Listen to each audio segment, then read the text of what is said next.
In the summer of 859, a line of ships appeared off the Moroccan coast that should not have existed. Longships with carved dragon heads, sails striped in foreign colours, oars cutting through water that belonged to an entirely different world. Muslim watchtower guards froze, unable to reconcile what their eyes reported with what their minds understood about geography, power, and the natural order of the sea. These were Northmen, Vikings, warriors from cold fjords and mist-covered coasts thousands of miles away, where winter lasted half the year and the sun barely rose. They had no place here, in the warm Mediterranean, off the shores of an Islamic emirate that had never faced a northern raid. Yet there they were, shields lined along the gunwales, axes resting against the masts, men whose ancestors had never seen Africa now staring at its walls. By the time Necor's defenders understood the threat, Viking boots were already hitting the beach. The gates shattered before noon. The palace fell before sunset. And when the longships finally departed, loaded with gold, captives, and plunder, they left behind something far more valuable than what they took. They left terror. A city had been sacked, people had been stunned, and a legend had been born. In the middle of the 9th century, the Mediterranean Sea belonged to the Islamic world in ways that seemed permanent, unquestionable, and divinely ordained. From the Straits of Gibraltar to the coasts of Syria, from the islands of Sicily and Crete to the ports of North Africa, Muslim fleets dominated the waters with a confidence built on centuries of naval superiority. The Umayyad Caliphate in Cordoba controlled the western Mediterranean. The Abbasids held the east. Between them, a network of emirates, dynasties, and trading powers maintained order across a sea that had become, for all practical purposes, an Islamic lake. European Christians still held scattered coastal territories, fortified ports, and island strongholds, but their naval power had declined dramatically since the collapse of the Western Roman Empire. Byzantine fleets occasionally challenged Muslim dominance in the eastern Mediterranean, yet even Constantinople had learned to negotiate carefully with powers that could blockade its trade routes or raid its coasts with devastating efficiency. For the average merchant, sailor, or coastal dweller in 859, the idea that a non-Muslim force could project serious naval power into the heart of the Mediterranean seemed not just unlikely but absurd. It was into this world of assumed security that the Emirate of Nekor had been built. Nekor sat on the northern coast of Morocco, nestled in the Rif Mountains where green valleys met the sea. It was not a massive city, not a centre of imperial power, but it was prosperous.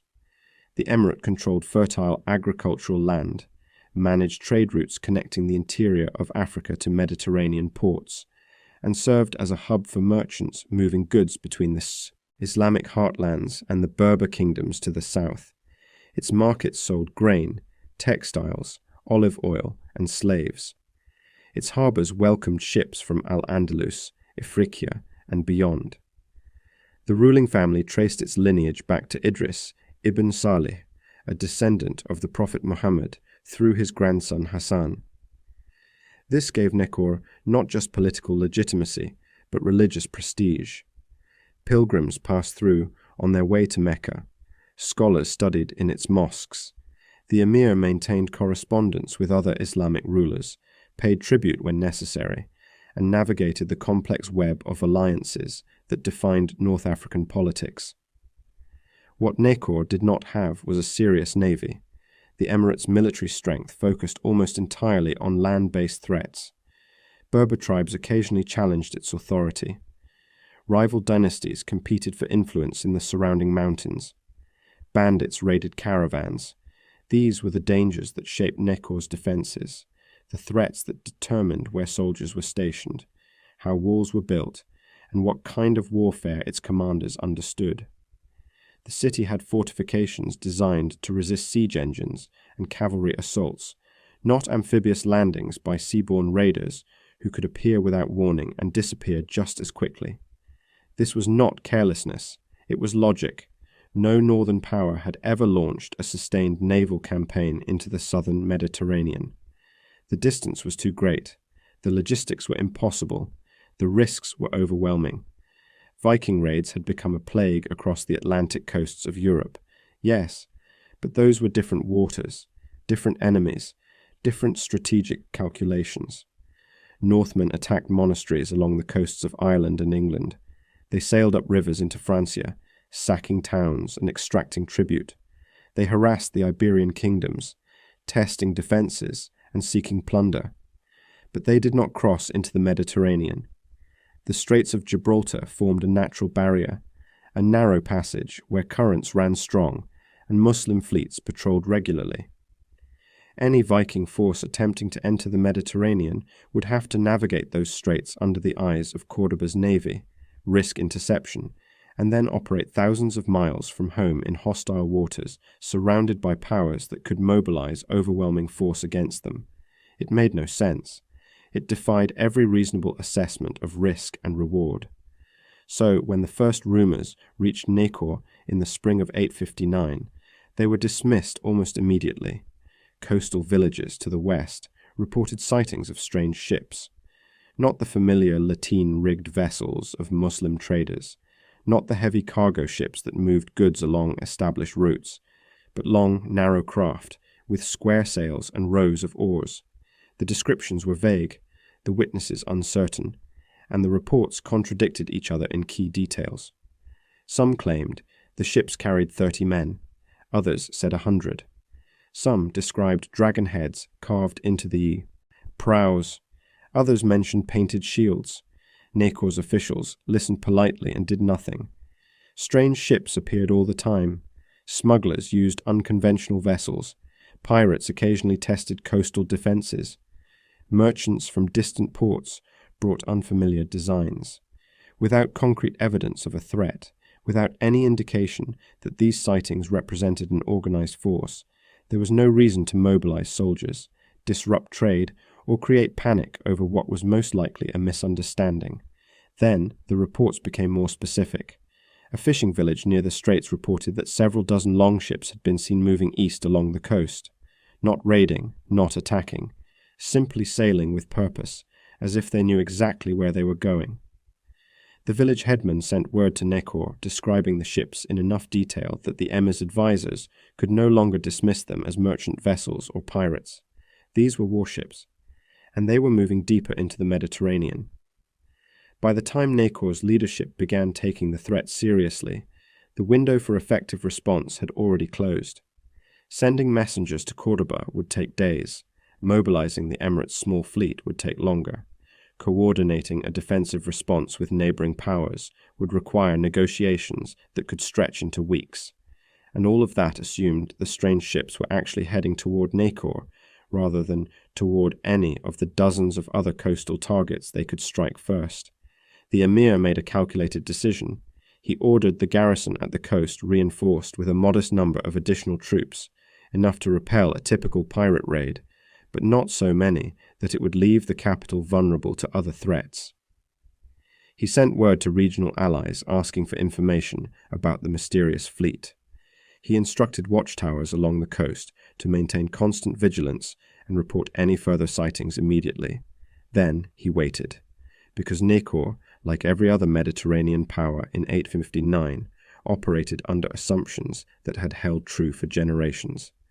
Distance meant safety. Naval dominance meant control, and Northmen, no matter how fearsome their reputation in the cold Atlantic, simply did not belong in the warm southern waters where Islamic fleets had ruled unchallenged for centuries. Those assumptions were about to shatter with the sound of splintering wood and the thunder of boots hitting sand. The Vikings who appeared off Nacor's coast in 859 had not arrived by accident or by divine intervention. They had come through careful planning, extraordinary seamanship, and a willingness to take risks that other naval powers considered suicidal. The expedition had begun months earlier, far to the north along the Atlantic coast of Francia. 2 commanders led the fleet: Hastein, a veteran raider whose name already carried weight across the Frankish kingdoms, and Bjorn Ironside, a warrior whose lineage connected him to the legendary Ragnar Lothbrok. Together, they had assembled 62 longships and recruited thousands of men for a campaign that promised wealth beyond anything the raided-out coasts of northern Europe could offer. By 859, the Viking world faced a strategic problem.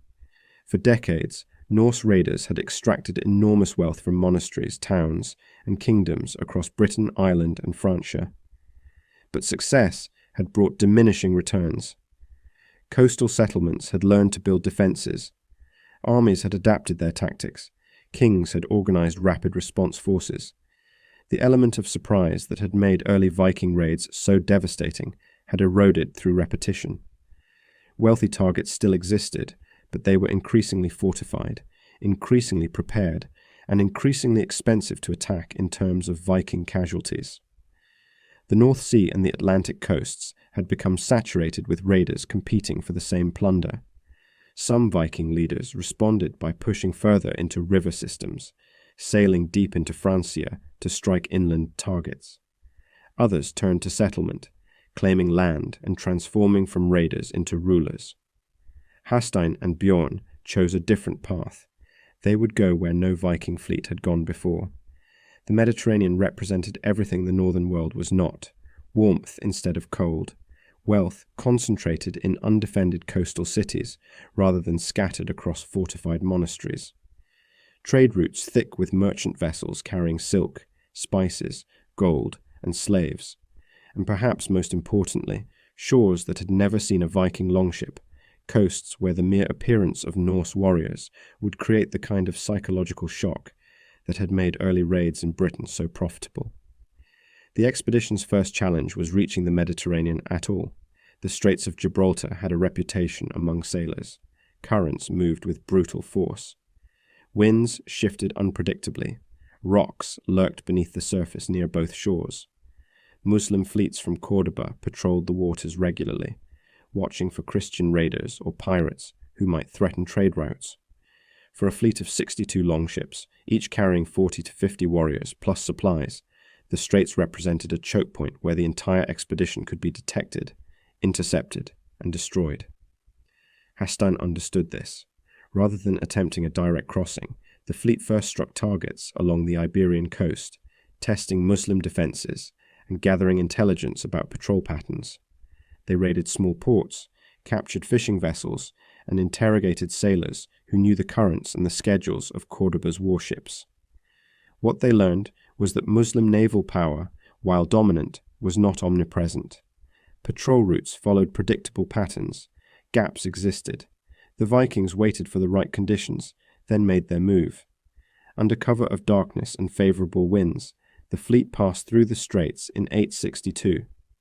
Not all at once, but in smaller groups spread across several nights, reducing the chance of detection.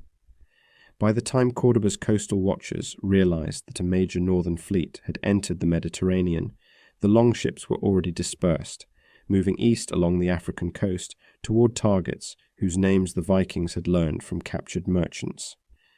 The crossing itself demonstrated something that Mediterranean powers had not fully appreciated about Norse seamanship. Viking longships were not clumsy northern vessels designed only for river raids and coastal attacks. They were sophisticated ocean-going craft built by cultures that had navigated the North Atlantic, reached Iceland, and explored waters far more dangerous than the Mediterranean. Their shallow draft allowed them to beach on almost any coastline. Their speed under oar or sail gave them tactical mobility that heavier Muslim warships could not match, and their crews possessed navigational knowledge accumulated over generations of long-distance voyaging. Once inside the Mediterranean, the fleet operated with calculated aggression. They struck the Balearic Islands first, testing how quickly Muslim forces could respond to raids and learning how coastal defences were organised. The attacks served multiple purposes. They gathered plunder to sustain the expedition, they refined Viking tactics for Mediterranean conditions, and they created confusion about the fleet's true intentions and destination. Muslim authorities issued warnings. Coastal cities received orders to increase vigilance. Naval patrols intensified in areas where the Vikings had been sighted. But the Mediterranean was vast, and tracking 62 longships that could move independently, beach on remote shores, and avoid major shipping lanes proved nearly impossible with the communication and coordination systems available in 859. Meanwhile, Nekor remained largely unaware of the developing threat. The Emirates' intelligence network focused primarily on land-based dangers, rival dynasties, Berber tribal movements, caravan security. Information from the sea came slowly, filtered through merchant reports and occasional messages from other ports. By the time word reached Nekor that Viking ships had entered the Mediterranean and raided the Balearics, weeks had already passed. By the time the emir's advisors debated whether this posed a direct threat to their own coast, the longships were already moving south. Hasstein had chosen his target carefully. Nekor offered several advantages. It was wealthy enough to make the raid profitable, but not so heavily defended that it would require a prolonged siege. Its location on the Moroccan coast placed it outside the immediate response range of major Muslim naval powers. The city's defences were oriented toward land threats, not seaborne assault. And perhaps most importantly, sacking an Islamic emirate on the North African coast would send a message that would echo across the entire Mediterranean world. The Vikings were no longer northern barbarians, confined to cold seas and river raids. They were a force that could strike anywhere, without warning, without regard for the assumed boundaries that separated Christian Europe from the Islamic Mediterranean. As the fleet approached the Moroccan coast, Nekor's watchtowers finally spotted them. Dozens of ships with striped sails and shield-lined gunnels, moving with the disciplined coordination of an organized military force. Messengers rode hard toward the capital, carrying news that should have been impossible. Northmen, Vikings. Here, off the shores of an African emirate, thousands of miles from their homeland. The emir called his council. They discussed options with the frantic energy of men who had just realized their defensive assumptions had been completely wrong. Should they attempt negotiations? Should they mobilize the entire garrison to the coast? Should they send urgent requests for help to Cordoba, to neighboring emirates, to anyone who might respond in time? The debate consumed hours. The Vikings consumed the distance to shore in a single night.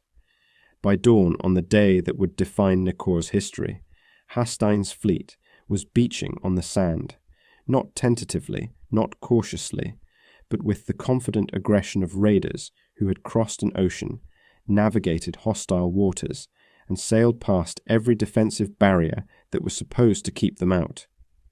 The longships hit the beach in waves. Warriors poured over the sides, forming shield walls with practiced efficiency, even as their boots sank into unfamiliar sand.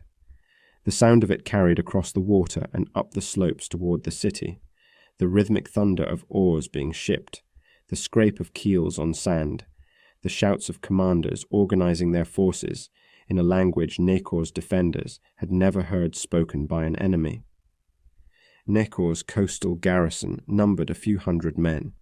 They had prepared for pirates or small raiding parties, not for an army. They formed defensive lines, called for reinforcements, and attempted to hold the approaches to the city. But the numbers were wrong. The tactics were wrong. Everything about this attack contradicted their training and experience. The Vikings came ashore like a tide that could not be stopped, and behind them, still visible on the horizon, more ships waited, more warriors, more proof that distance had stopped meaning anything, that safety was an illusion, and that the Mediterranean's assumed order was about to be rewritten in the sand and blood of an emirate that had made the fatal mistake of believing geography would protect it. The assault on Nekor began with the kind of methodical violence that separated organized Viking armies from simple raiders.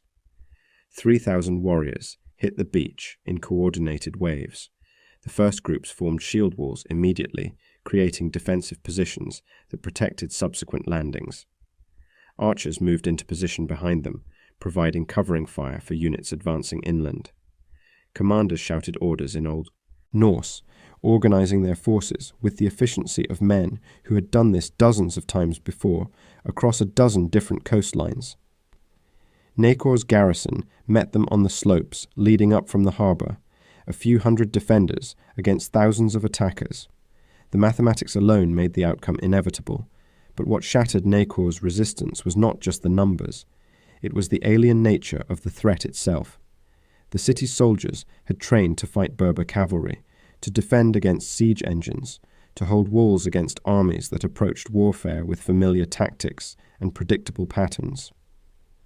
They had never faced shield walls that moved like single organisms, never encountered the particular ferocity of Norse warriors who fought with axes designed to shatter shields and pull down defenders, never experienced the psychological weight of facing an enemy whose language, appearance, and fighting style belonged to an entirely different world.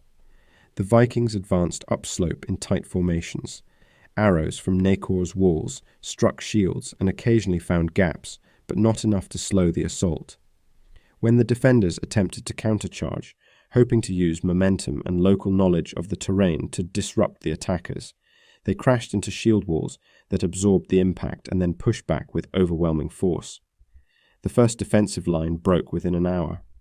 Survivors fell back toward the city's outer walls, hoping that stone fortifications would provide the advantage that open ground had denied them.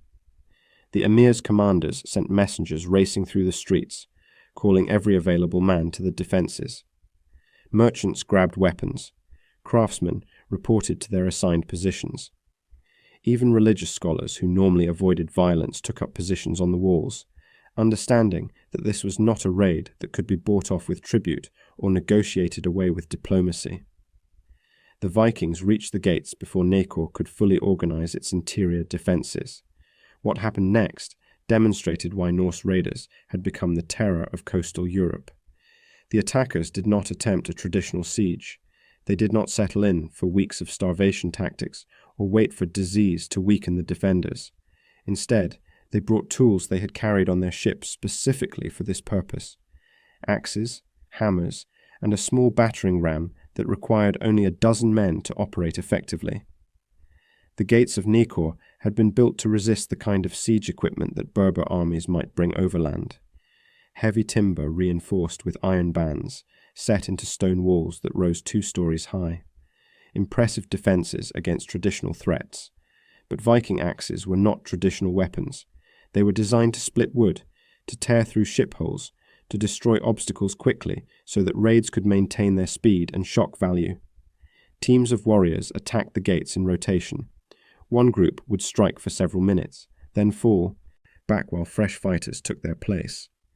The sound of it echoed through the city, the relentless thunder of metal on wood, the splintering of timber, the shouted coordination of men who understood that speed was as much a weapon as strength. Defenders on the walls above poured arrows down, dropped stones, tried to pour heated oil through murder holes. Some Vikings fell, others were wounded. But the assault continued without pause, and the gates that had never been breached by any Berber force began to show cracks, then gaps, then finally gave way entirely in a cascade of shattered timber and torn iron. The Vikings poured through. Street fighting in Nakor became a nightmare of close-quarters chaos. The city's narrow lanes, which should have favored defenders who knew every alley and courtyard, instead became killing grounds, where Viking small unit tactics proved devastatingly effective. Norse warriors operated in groups of 10 to 20 men, each unit moving with coordinated discipline through unfamiliar streets, using their shields to create mobile walls that protected them from attacks, while their axes and swords cleared resistance with brutal efficiency. Nakor's defenders fought building by building, trying to slow the advance through sheer determination. Some barricaded themselves in mosques and homes, forcing the Vikings to clear each structure individually. Others attempted ambushes from rooftops and side streets. A few units managed organized counterattacks that briefly pushed the invaders back. None of it mattered, not strategically. The Vikings had numerical superiority, tactical experience, and most importantly, momentum. They were not trying to hold territory. They were not attempting to govern the city or win hearts. They were there to take what they wanted and leave, which meant they could afford to be ruthless in ways that defenders trying to protect their homes could not. By midday, Viking forces had reached the palace. The emir's personal guard made their stand on the palace steps. These were professional soldiers, better trained and equipped than the city garrison, men who had protected the ruling family for years and understood that surrender meant shame and possible execution. They formed a tight defensive line, spears and swords ready, determined to sell their lives expensively. Hastin himself led the assault on the palace. He understood the symbolic importance of capturing the emir, the value it would add to the raid's profitability, and the message it would send across the Mediterranean. The fighting on the palace steps was hand-to-hand, vicious, and brief. Viking numbers and aggression overwhelmed courage. When the doors finally gave way, Hastin's warriors swept through the interior, hunting for the prize that would transform this raid from merely successful to legendary. They found the emir in his private chambers, surrounded by family and advisors who had nowhere left to retreat. No dramatic last stand, no defiant speech, just the cold reality of a ruler who had run out of options confronting warriors who held his life in their hands. The Vikings did not kill him. Dead emirs could not pay ransoms.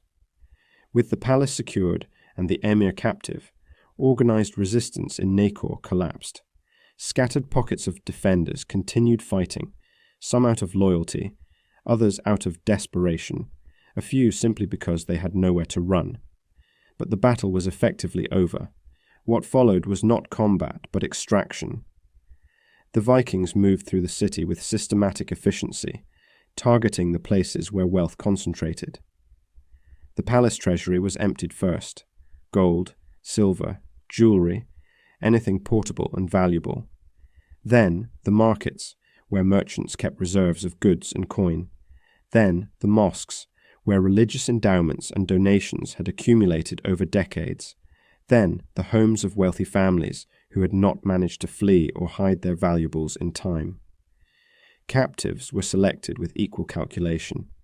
The emir and his immediate family were the most valuable prizes, worth enormous ransoms. But the Vikings also took merchants who could be exchanged for gold, craftsmen whose skills might be useful, and young people who could be sold as slaves in markets across the Viking world. They were not indiscriminate. Every captive represented food consumed and space occupied on the voyage home. Only those who added value were taken. The loading process took hours. Warriors formed human chains from the city to the beach, passing bundles of plunder hand to hand until the longships' holds began to fill. Other Vikings maintained security, patrolling the streets to prevent counterattacks and making sure no organized Nakor force could threaten the evacuation. By late afternoon, Hastin gave the order to withdraw. The Vikings pulled back in organized stages, maintaining defensive formations until the last warriors reached the beach. Then they pushed their ships back into the water with the same coordinated discipline they had shown during the landing.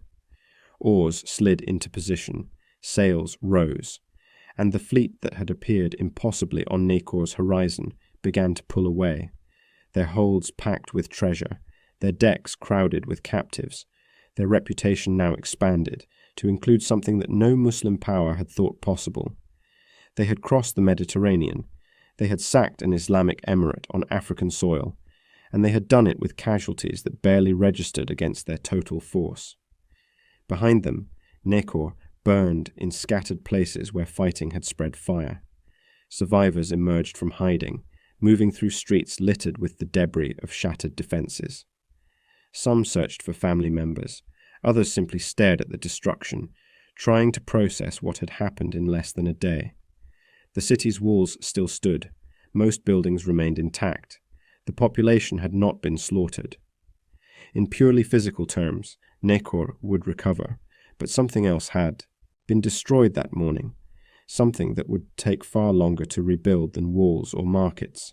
The assumption of safety, the belief that geography provided protection, the confidence that Islamic naval dominance made the Mediterranean's southern shores untouchable by northern barbarians. As the sun set on that summer day in 859, the longships disappeared over the horizon, carrying with them not just golden captives, but proof that the world had changed. That distance meant nothing. That reputation meant nothing. that no coast, no matter how far from Viking homelands, could consider itself beyond their reach. When the last longship disappeared beyond the horizon, Nacor began counting what it had lost. The treasury was empty. The palace had been stripped of everything valuable enough to carry. Markets that had thrived with trade goods now stood with shattered stalls and scattered debris. Mosques that had held centuries of accumulated endowments had been emptied by men who cared nothing for their sanctity. And perhaps most painfully, the emir himself was gone, along with members of his family, wealthy merchants, and dozens of others whose absence left gaps in the city's social and economic fabric. The physical damage was substantial, but not catastrophic. Buildings could be repaired, walls could be reinforced, trade could eventually resume. What could not be easily restored was the psychological wound the raid had inflicted. Nacor had been violated by an enemy that should not have been able to reach them, defeated by warriors whose existence in these waters contradicted everything the city's leadership had understood about Mediterranean power dynamics. Within days, the ransom demands arrived. Viking messengers, travelling under flags of truce, delivered Hastine's terms to Nacor's acting leadership. The prices were calculated to extract maximum wealth without making payment impossible. The emir's ransom alone represented a fortune, but it was set at a level that Nacor, with help from neighbouring allies, could theoretically raise. Lesser captives were priced according to their perceived value, creating a brutal marketplace where families had to decide which members they could afford to redeem and which they could not. Nacor paid, not immediately, because gathering that much wealth required time, loans, and negotiations with other emirates. But within months, the gold was assembled and delivered to Viking intermediaries who operated along the coasts of Iberia. The emir returned home diminished, his authority weakened by the humiliation of capture, his treasury depleted, his city still recovering from trauma. For Nacor itself, the raid marked a permanent shift in defensive priorities. The modest coastal garrison was expanded significantly. Watchtowers were built at closer intervals along the shore. Naval patrols, previously considered unnecessary, were organized and maintained at considerable expense. The emirate began coordinating with other North African powers to share intelligence about ship movements and potential threats. But Nacor's response was only one ripple in a much larger wave that spread across the Islamic Mediterranean. News of the raid travelled with the speed that shocking events always generate. Merchants carried the story from port to port. Travellers embellished details until the Viking attack took on almost mythical proportions. Religious scholars wrote letters describing the assault as divine punishment for moral failings or political corruption. Poets composed verses about the northern demons who had appeared from nowhere to punish the faithful. In Cordoba, the Umayyad Caliphate's leadership received reports with a mixture of anger and alarm. That Vikings had entered the Mediterranean was bad enough. That they had successfully raided an Islamic emirate on African soil was worse. That they had done so apparently without encountering serious naval opposition was unacceptable. The Caliph ordered an immediate expansion of coastal defences and naval patrols. Resources were allocated to building new warships, training additional crews, and establishing a more coordinated warning system along the entire Mediterranean coast. Fortifications were upgraded in vulnerable ports. Garrison sizes increased. These were not merely reactive measures. Cordoba understood that if the Vikings could reach Nacor, they could potentially strike anywhere in the western Mediterranean. The psychological impact of the raid had to be countered with visible demonstrations of military strength and preparedness. Other Muslim powers responded similarly. Governors in North Africa reinforced their own coastal defences. Naval commanders received instructions to engage any Viking ships on sight. Diplomatic messages circulated among Islamic states, coordinating responses and sharing information about the northern threat. But these military preparations, however necessary, could not erase the fundamental truth that the raid had revealed. The Mediterranean was no longer the secure Islamic lake it had been for centuries. A new kind of enemy had proven they could navigate its waters, strike its shores, and escape with impunity. The Vikings themselves continued their campaign. Necor was only one target in a much larger expedition. Hastein and Bjorn Ironside led their fleet deeper into the Mediterranean, raiding along the southern coast of France, striking targets in Italy, and testing the defences of various coastal cities.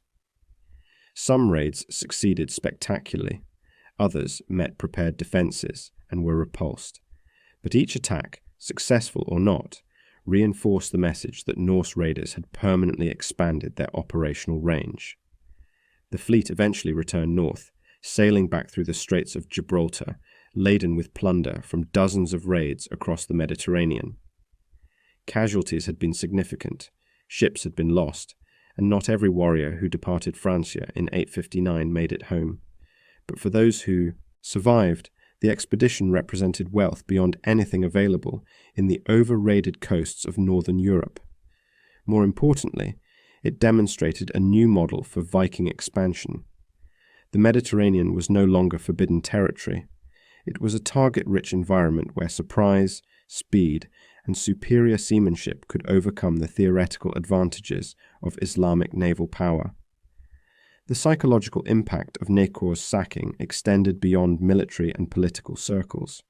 For ordinary Muslims living in coastal cities across North Africa and Iberia, the raid introduced a new kind of anxiety. Viking attacks had previously been associated with Christian Europe, places far removed from Islamic lands. Now that distance had collapsed. The same terror that had plagued Irish monasteries and Frankish towns could appear on any shore, against any people, regardless of religious or political affiliation. Christian observers, meanwhile, drew their own conclusions from the raid. If Vikings could strike an Islamic emirate with such success, what did that say about Muslim military power? The narrative that Islamic civilization was inherently stronger, more organized, and more capable than fragmented Christian Europe took a significant blow. The raid became, in some Christian interpretations, evidence that God's favor was not as clearly aligned with Islam as Muslim victories in previous centuries had suggested. These religious and political interpretations mattered because they shaped how different cultures processed the event. For Vikings, the raid proved their ships could go anywhere and their warriors could defeat anyone. For Muslims, it revealed a vulnerability that demanded immediate attention and resources. For Christians, it offered hope that their northern neighbors, however pagan and violent, might serve as an unintentional check on Islamic expansion. The strategic consequences of the Necor raid played out over decades. Muslim naval investment increased significantly, reducing but not eliminating Viking success in subsequent Mediterranean campaigns. Coastal cities that had previously focused on land defenses began maintaining permanent naval capabilities. Intelligence networks improved, making surprise attacks harder to achieve. Yet the fundamental change was irreversible. The Mediterranean had been opened. The psychological barrier that distance once provided had been shattered, and while subsequent Viking expeditions faced more organized opposition, the precedent had been established. Northmen could and would operate in these waters, and no amount of military preparation could fully restore the sense of security that had existed before that summer morning in 859. For Necor itself, recovery was slow. The city rebuilt its economy, restored its defenses, and continued to function as a trading center, but it never regained its former prominence. The raid had damaged not just buildings and treasuries, but also confidence, investment, and prestige. Merchants preferred ports that had not been sacked. Traders sought routes that felt safer. The emirate survived, but diminished, a cautionary example of what could happen when assumptions about geography and power proved fatally wrong. Watchtowers along Necor's coast maintained vigilant watch for generations after the raid. Guards scanned the horizon constantly, looking for the distinctive silhouette of longships that might herald another impossible attack. Mothers told children stories about the day the Northmen came, ensuring the memory remained vivid enough to prevent complacency. The legend grew with retelling. Some accounts exaggerated Viking numbers until the raiders numbered tens of thousands.